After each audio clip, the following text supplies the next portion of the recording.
2006 ah. 2006. ba 2020. changement majeur la ñu mën a noter ci wàllum arbitrage. bon bëri na ci bëre simple bi ak ci bëre dóor bi parce que buñ duggee ci bëre simple bi jàpp naa ne avant daanuñu woon limiter mbër yi bon dañ doon ñëw rek ku ñëw bindu village yi niñ doon doxale làmb ak Dakar niñ koy doxale sax boo seetloo du benn parce que village yi ba léegi boo fa demee ay da ngay gis ba ñeenti drapeau. loolu moo leen indi yenn saa yi Iba Mar Diop ñu dëkk fa ah dimanche yi guddi ñi ñu war a xëy liggéey ñu fan c'est vrai man am na bu amoon à Demba Diop su ma juumul amoon nañ lu mot 214 mbër ci benn drapeau léegi biñ gisee affaire bi continuer ci lañ proposé comme li village yi di dem ñu fekki leen mais au lieu de 4 drapeaux fii ñu def ko 2 drapeaux conformément aussi au règlement de la CEDEAO parce que boo xoolee CEDEAO 5 catégories de poids moo fay am.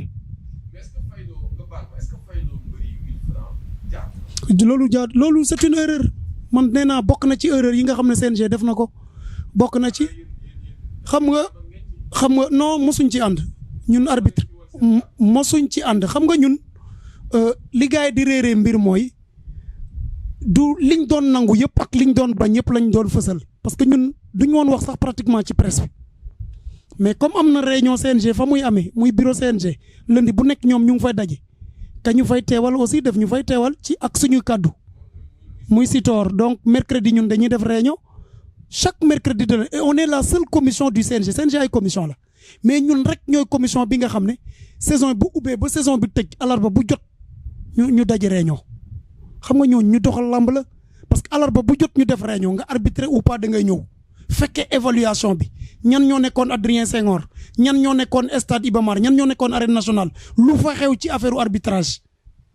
kan moo fa gis ay remarque ci erreur d'arbitrage mais boo yàqee combat doo bëgg a ñëw sax réunion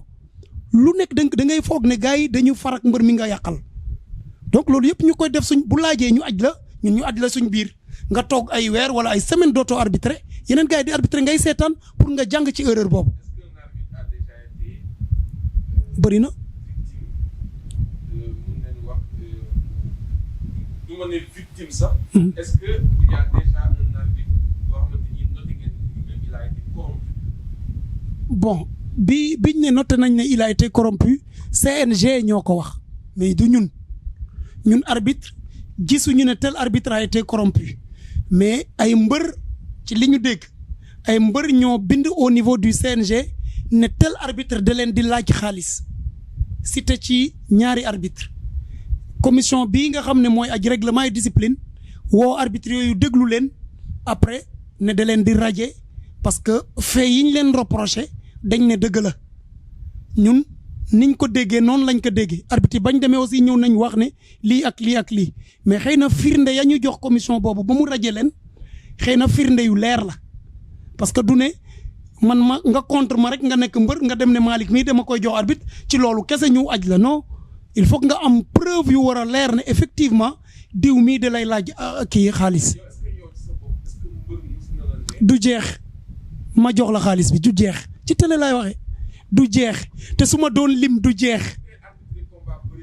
non bëre simple laay wax ci bëre simple laa bëre dóor moom benn mbër mosuma ne parce que bëre dóor kenn xamul kan moo koy arbitrer. man est-ce que musul am ay staff mbër yoo xam ne dañuy influencer arbitre ci côté xaalis wala ci yeneen. wax dëgg fa yàlla. par exemple ngeen nekk ci dernier préparatif Modou Lo Eumeu Sène Balla Gaye Modou Lo Gris Bordeaux Balla Gaye kenn romb wala béjjën wala napp la ne la xamal looy arbitrer. non wax dëgg fa yàlla loolu mosuñ ko dund man boog mosuma ko fekke personnellement mosuma dund loolu te mbër yi nga lim nii ay champion dëgg lañ gis nga coowu làmb buy am lu bëri du jógee ci mbër yi nga lim parce que c'est des champions confirmés généralement ñiy ànd ak mbër yi ñooy indi yenn saa yi li ciy jot a am koy ay fitna yu mel noonu mais mbër yooyu ngay wax franchement ñoom ngay gis sax ñuy dalal ñi ñuy àndal yenn saa yi ku mel ni Balla Gaye da ngay gis ñi muy àndal mu leen di calmer di leen dal Modou Lo même chose yeneen mbër yu bëri dañuy def loolu nga gis ki mu àndal excité wu trop nga gis moom mbër mi mu koy dalal alors que kay moo ko waroon dalal moo ko waroon gën a calmer donc loolu ñuy ànd ak mbër yi aussi il faudrait que ñu ànd ak seen xel ci bëre simple bëri na mbër yoo xam ne jéem nañ ko mais ça n'a pas marché tout au début ci commencement bi may doog a toog ci table bi parce que ñoom dañu déggoon ne arbitre Dakar boo joxewul xaalis doo gagné man de bi ma ñëwee loolu amatu fa personnellement bi ma ñëwee ñu toog foofu man fekkewu ma ko te gisuma ko mais ba ma nekkoon Kaolack daanoon naa ko dégg te bokk naa ci ay groupe WhatsApp dégg ay champion yoo xam ne dañ ko wax confirmer ko xëy na loolu ñu confirmer moom la CNG topp ba dal ci ñaari arbitre ba dàq leen.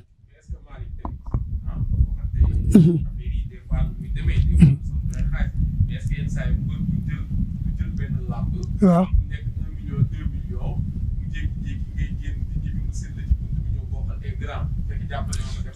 xoolal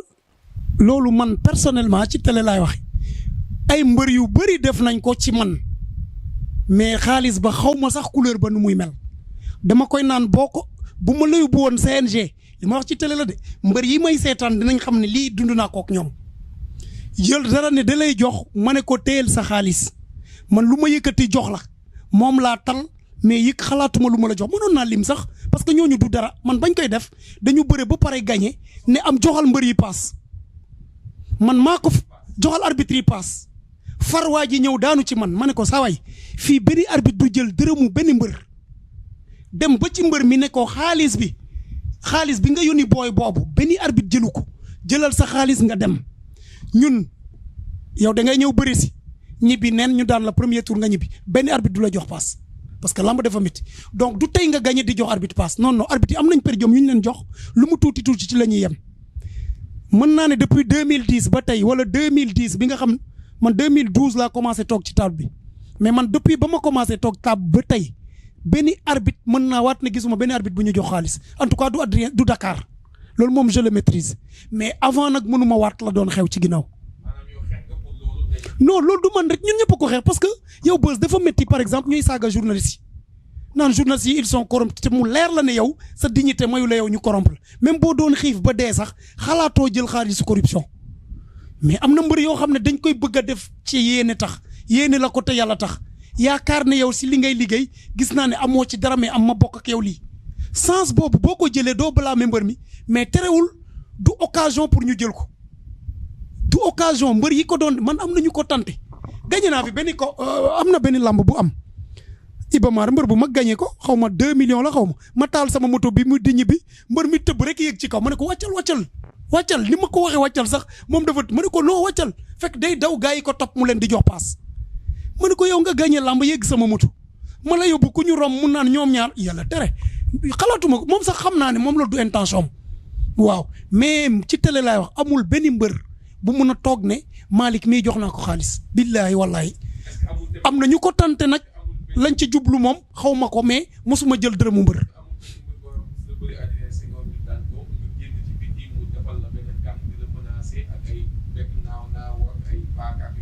non man personnellement dunduma ko mais ndem si yàlla Ablaye Diouf yu mel noonu la dund ndem si yàlla Ablaye Diouf moo arbitré woon combat Pakala ak Gris 2 gaañu na. yàlla na suuf sedd ci kawam waaw bokkoon na ci arbitre yi nga xam ne CNG dafa autorisé woon lamb maanaam fële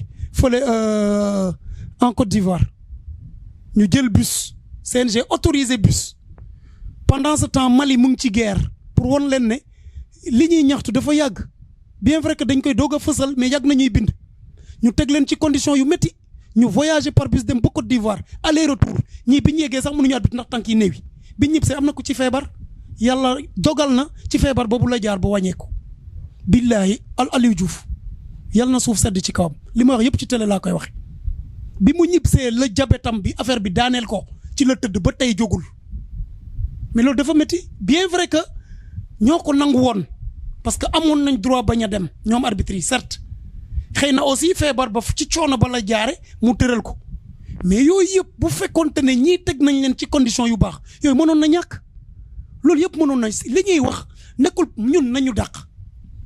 man bu yàlla dogalee bugguma sax personnaliser mais yàlla dogal na dama doon seetaan ay mbër di ko dund mu neex ma lool mais yàlla dogal ma arbitré Modou Lo Eumeu Sène yàlla dogal ma arbitré Modou Lo Lac de Guiers arbitré Lac de Guiers Yékini arbitré Eumeu Sène bi muy jël roi des arènes ci Bombardier maanaam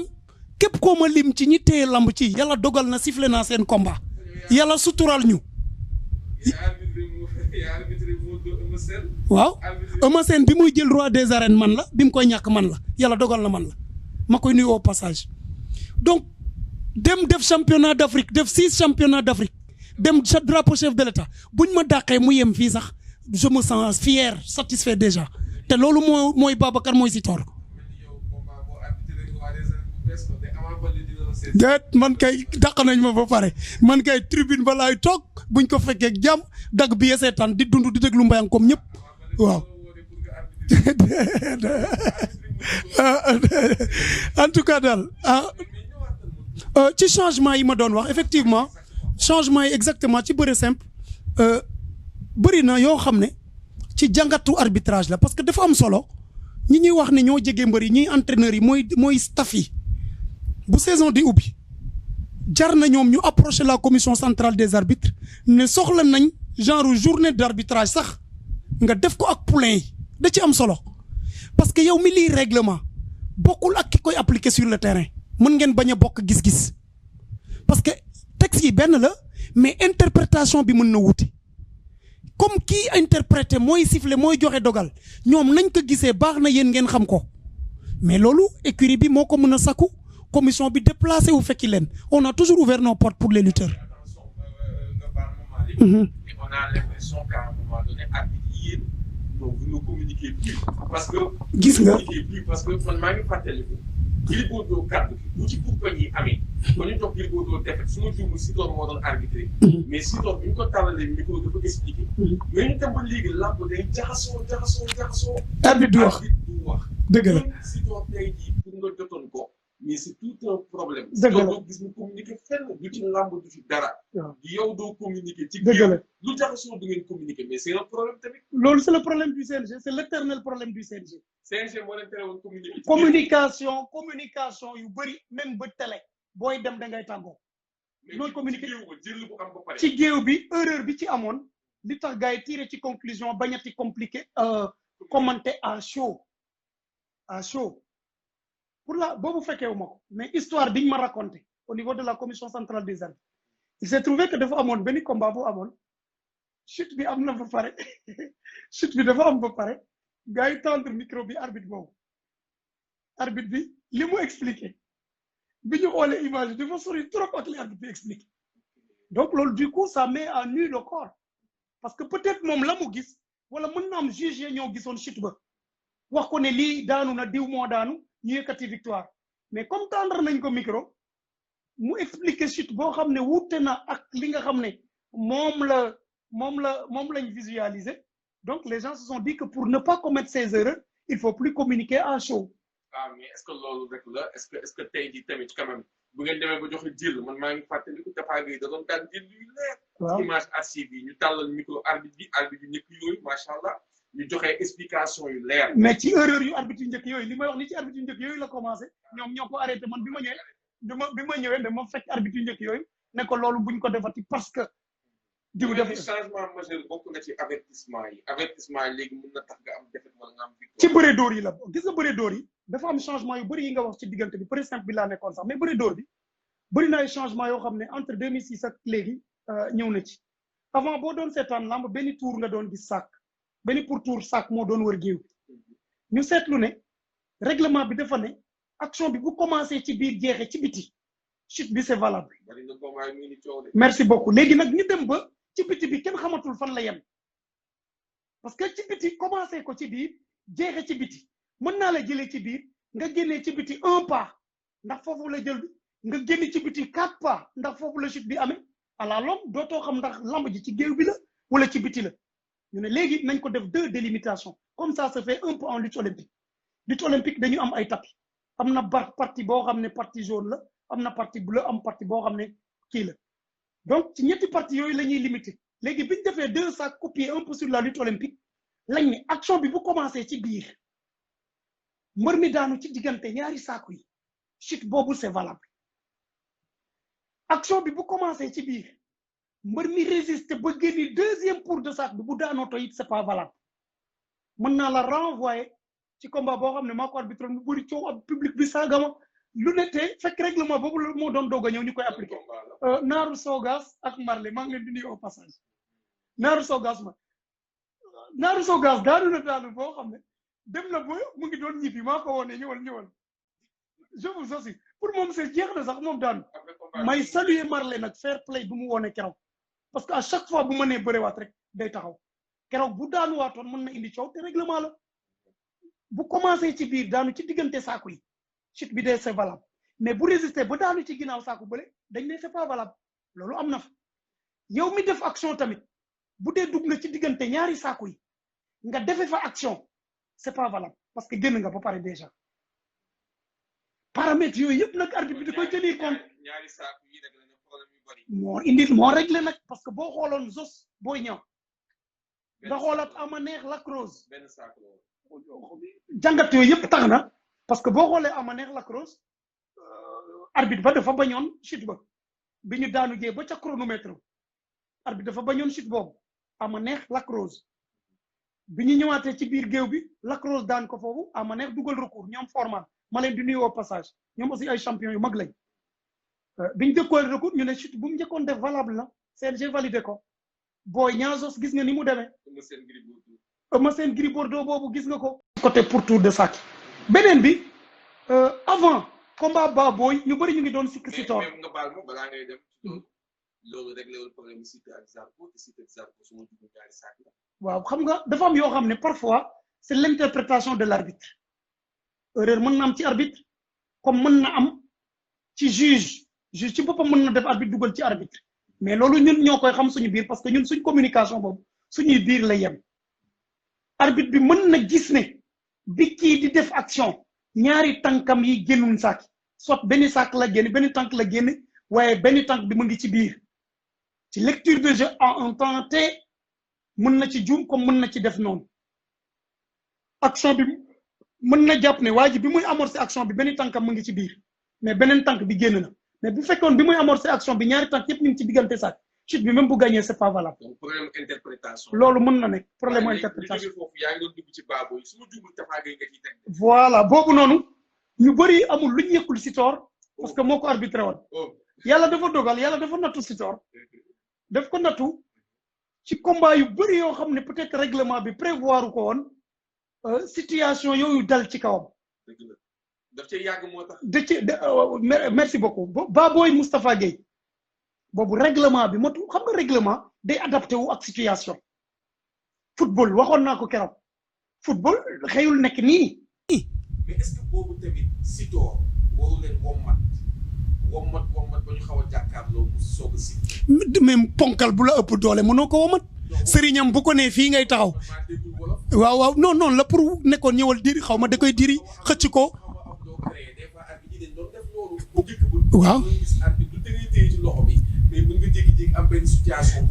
gis nga nag am na mbër yoo xam ne bës lu alkaati sax bu taxawoon yor sifflet bi bu leen ne lii seen sëriñ ne lay ngay def duñ def li alkaati bi wax. bon man de dama jàpp ne comme problème position la woon ku nekk am na lu taxoon buggoo féetoo jàkkaarloog sa morom loolu laa gis kii nee na ko et puis boobu règlement bi li mu waxoon ah si les lutteurs sont prêts à lutter maanaam mbër yi bu ñu paree pour bëre arbitre mën nga siffler combat règlement bi foofu la yemoon prêt à lutter nag waxuñu woon ne ñu jàkkaarloo Sitor laaj na Baboy pare nga mu ne ko waaw laaj na Moustapha Gueye pare nga bien vrai que waa ji mu ngi ci ginnaaw moom aussi mu ne waaw donc Sitor est couvert par le règlement parce que règlement moo ne buñ paree te mbër mi nu muy paree day naan pare na wax lépp waaw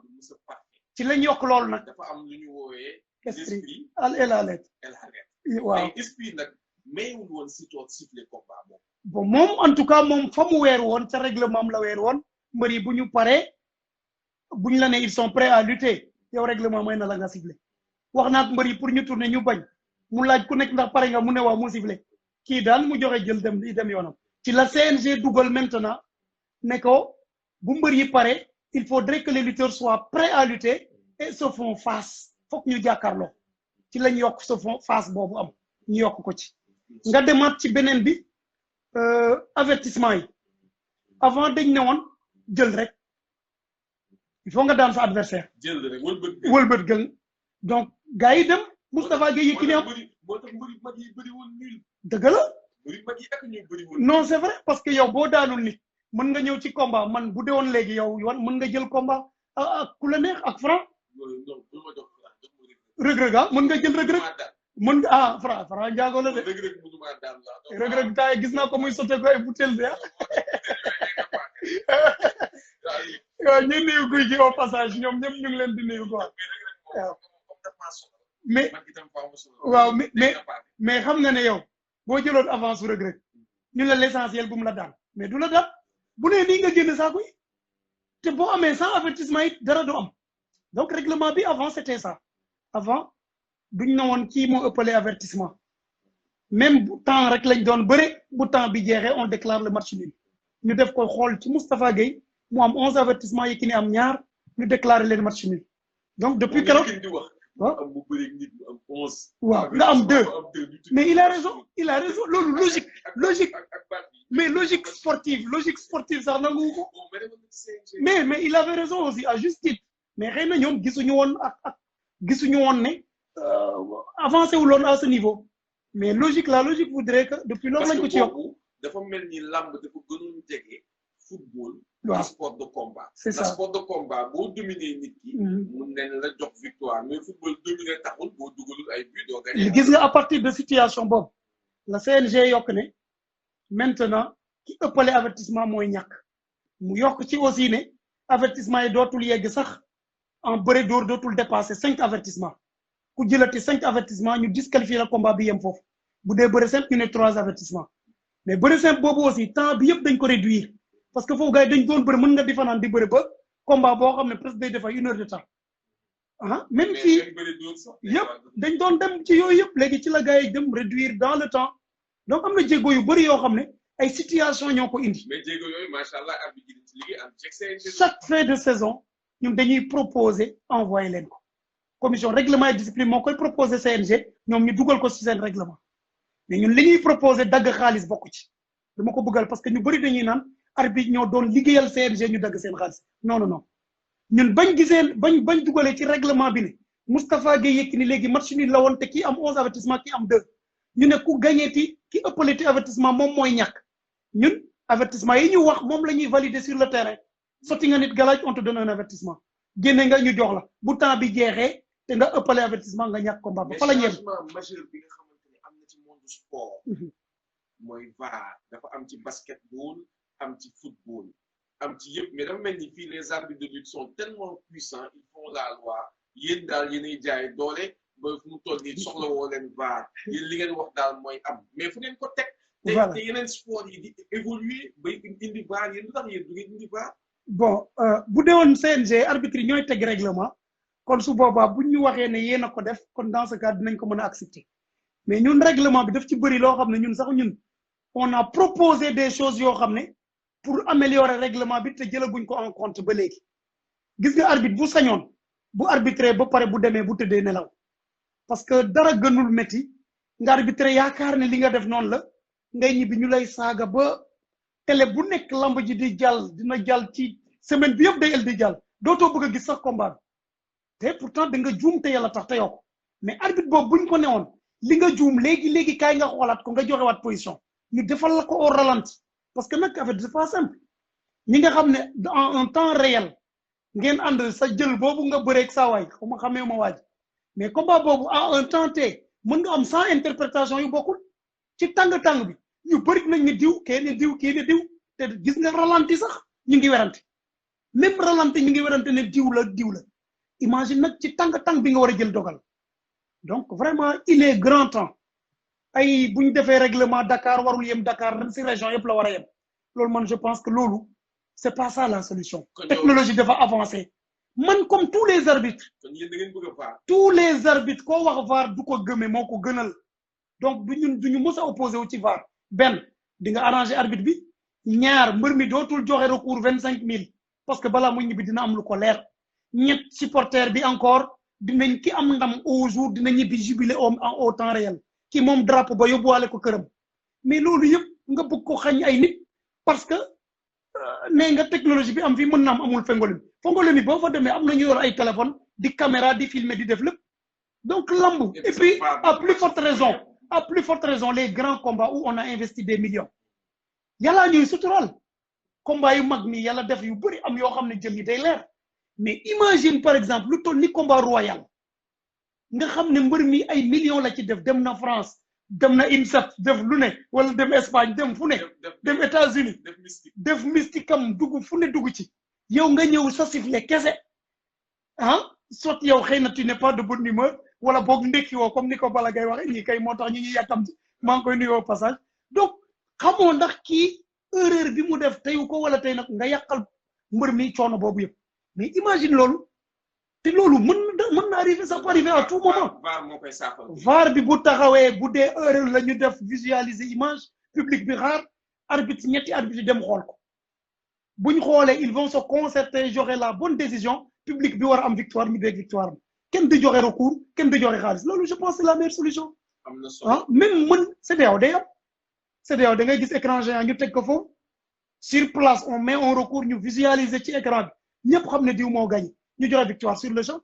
lu tax Sénégal bu organiser CEDEAO day def loolu. mais lan moo tax yéen arbitre yi ngeen bëgg dindi ñaax ci làmb. ñaax non dindiwuñ ko arbitre dindiwuñ ko de xam nga arbitre yi ñett waaw mais c'est que dafa lëndëm ci kii seetaan mais mën naa am arbitre bi jël décision lëndëmul ci moom ñun njaax bi ngeen di wax moom la ñuy wax chute simultanée moom ci suñu règlement chute simultanée mooy dañu njaax mais arbitre bi mën na juger ne yow kii moo jiitu xëy na public bi moo jàpp ne njaax mais moom xëy na position bi mu taxawoon gis na ne njaax la mais kii moo ñi ko yeeg peut-être juge am aussi dollil ko ci parce que ñett la ñuy doon yow da ngay siffler combat bi jeex na juge yi du ñu fekkante kii ñëw na Beuz moo gañ que la jóge fële ñëw ne Mouhamed moo gañ fekk yow am na loo gisoon soit nga fekki Beuz wala nga fekki Mouhamed yow nga joxe victoire bu fekkee ne àndoo cee kenn ak ñoom nga jël sa responsabilité def li nga bëgg soit nga reprendre. VAR daal mooy régler problème boobu. VAR mën na ko régler. VAR loolu mooy yombal la.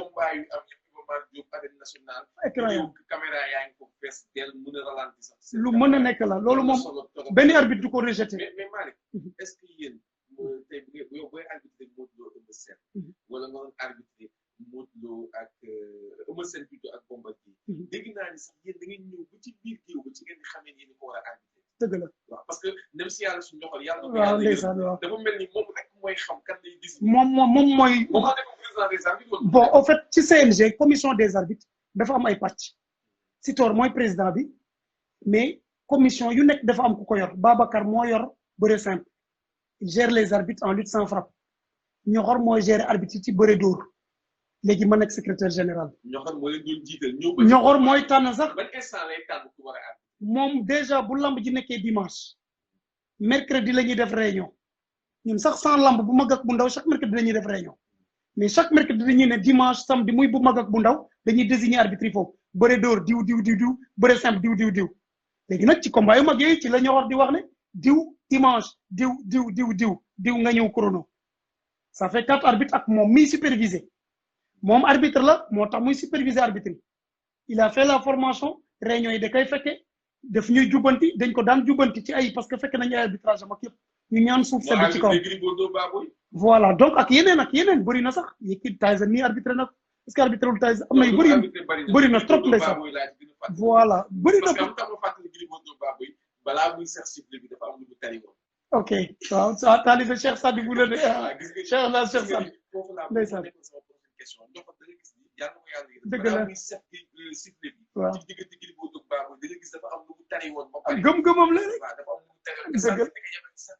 dëgg la damay def si dëkkuroo Modou Lo Eumeu Sène bi ngay ñëw Bombardier Eumeu Sène bi ngay ñëw Lac de Guiers Modou Lo est-ce que laal nga benn est-ce que benn comme mbër yi rek ñun ñëppay benn comme mbër yi ñu